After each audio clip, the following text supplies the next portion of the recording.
jaywalking, ask people the same thing. What's the preamble to the Constitution? Have you ever heard it? Never heard it. It was unpopular to even know these things in school. So here you are exposed in a society that you got to raise children. You got to get out here and get money, and yet you don't know how to fill out an application. Now they got this thing out. You know, speaking on that, are you smarter than a fifth grader? Mm-hmm. And I talk about this all the time. No, the answer is no. The general American, I'm serious. The general American right now, and I'm talking about American in general, but right now, this topic talking about nigger behavior. So you like below what America is. You know what I'm saying? The American general public is low in knowledge. I'm gonna tell you why though in a second. But the nigger behavior is down below that, and they try to constantly make excuses for their behavior. When you get checked as a man, take the check. I'm dead serious. Man, one of the biggest things to learn in life, learn to take the checking. Person say something about you, man, don't do that. Okay, you right. Let me check myself. That's one of the worst things a man can do. Most men can't do it.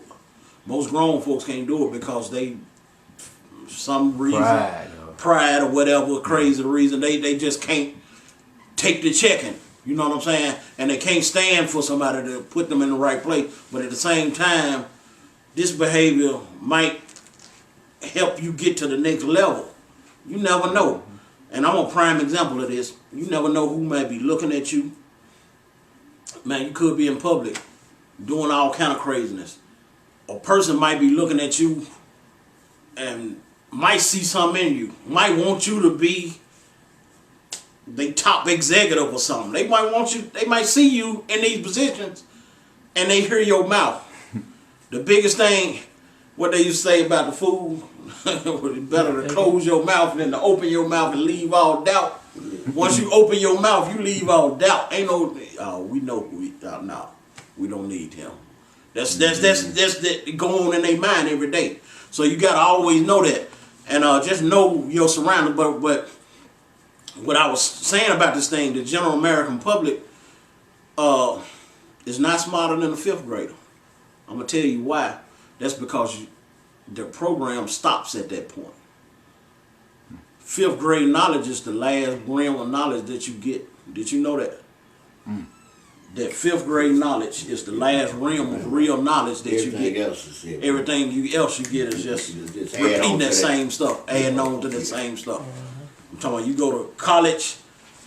I went to a college. What was that?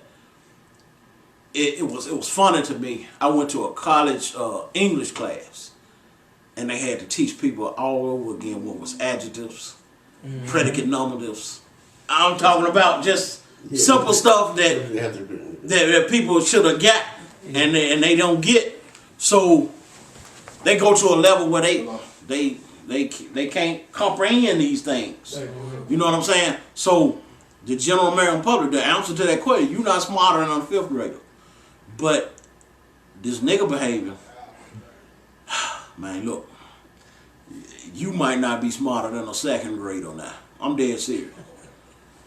I'm dead serious. And what I mean by that is, man, just the basic phonics. People don't have the basic phonics, the basic know-how to do things. The learning capability is there. We was talking about the other day, these cats, we were looking at these cats rap. Man, in 3 songs, if you memorize 3 rap songs, you probably don't memorize 3 books. You don't memorize the whole book, The whole book, that's true. On 3 rap songs. Because the words, the verses they spitting, I'm talking about you almost wrote a whole book off 3 songs. Yeah. So the lyrics is there, all that comprehension is there. You have the smart, the capability to do it, but you won't be able to see it because you don't know how to take your knowledge outside of that box. Your knowledge has been put inside some kind of little trapezoid box, and man, it's terrible. I'm gonna let you interject one more time, and we're gonna go after this. We gotta go to economic side of this thing, because I got to talk about that, but I'm gonna let you. We living in an era of video. We're living in an era of sight and visual.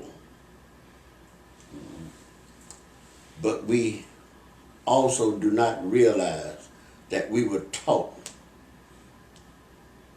that the black man has no value. That's why we'll kill each other like nothing.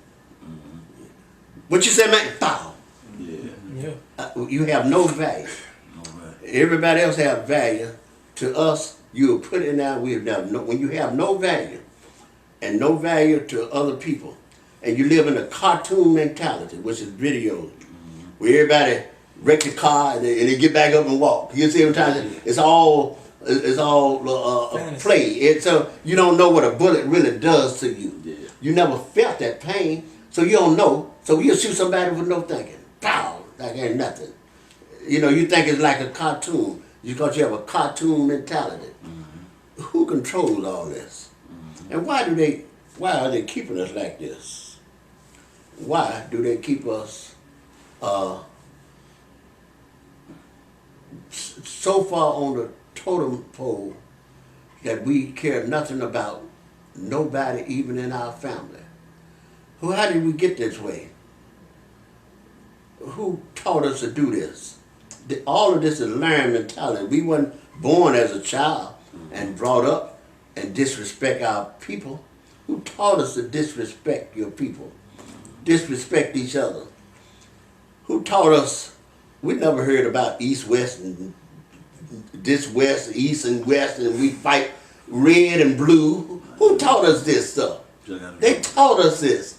They taught us this ignorance and this mentality, and they put it in us. He don't look like you. He don't dress like you. So therefore, he ought to die. How did that get to that point?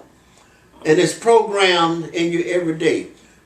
And see, most people don't realize when you walk into a department store, it's talking to you. Department store talking to you. You got subliminal messages coming through the air. When you walk into a casino, most people who go to casino, they can stay in there for 24 hours and forget that, because it's constantly talking to you. You hear things you can win. You hear all these subliminal messages. You don't know. You never. They let you never see a clock. They don't never want you to see a clock. Never see.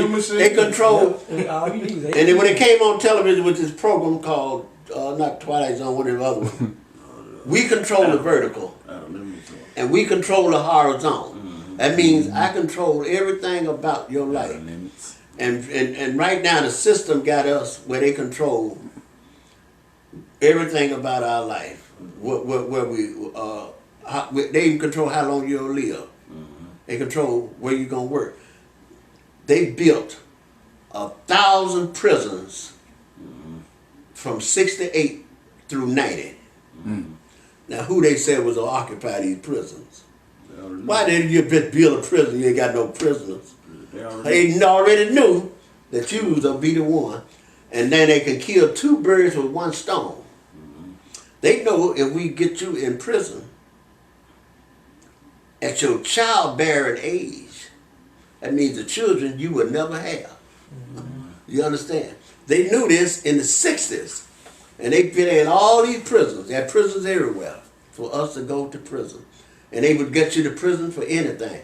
In Texas, you got a joint. You used to have a joint in Texas. You do damn near 20 years. You know, so they knew what they were doing. They knew to catch you. And if they can, and every young man, I don't know about y'all, but they got your picture downtown already. They can bring your picture up downtown. If you ever did anything, if you ever signed up for selective service, if you ever did anything, they got your police got your picture. If you did any type of little crime, you got a picture, mugshot, your name, your nickname, and everything is already downtown. See the goal. See, they already know who you are. The goal is on that to give, and for folks out here watching, the goal is to give you a charge really before you get 18. In between the years of 18 and 21.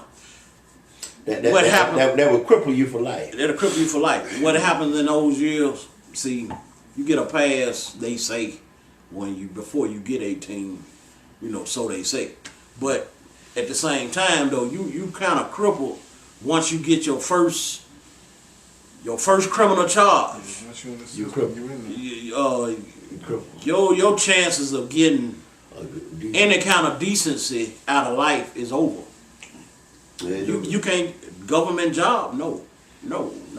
Oh, you had this when you was 18. No, we can't hire you.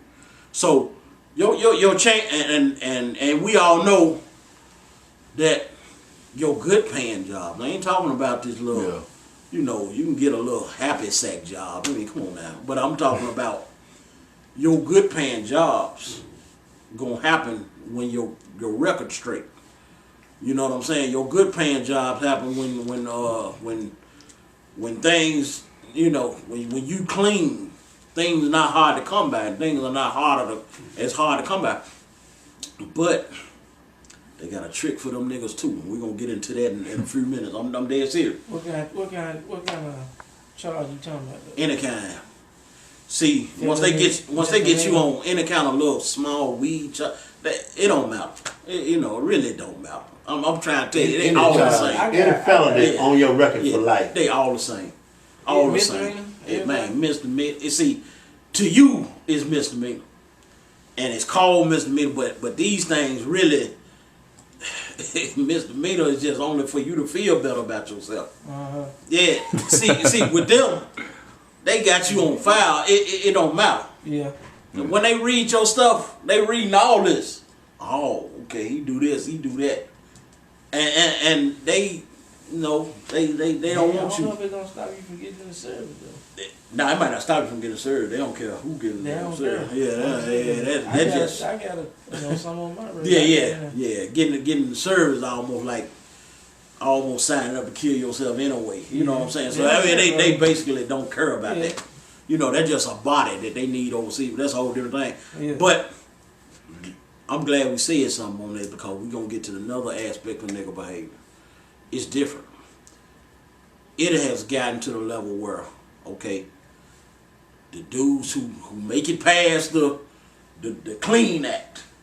There's a lot of people who make it past that who I don't have a charge on my record. I'm doing good. Mm-hmm. We ready for that nigga too. You know what I'm saying?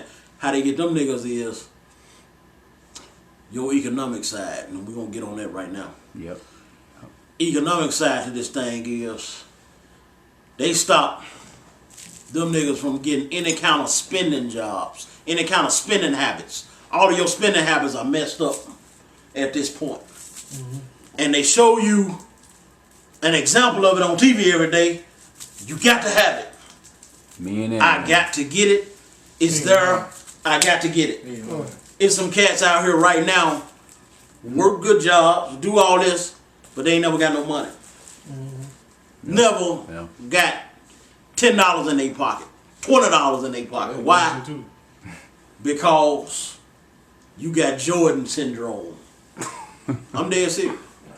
You got to have them Jordans. What I mean by that is you got to have different things. I mean, whether it's the car, the house, the clothes, you got to have these things.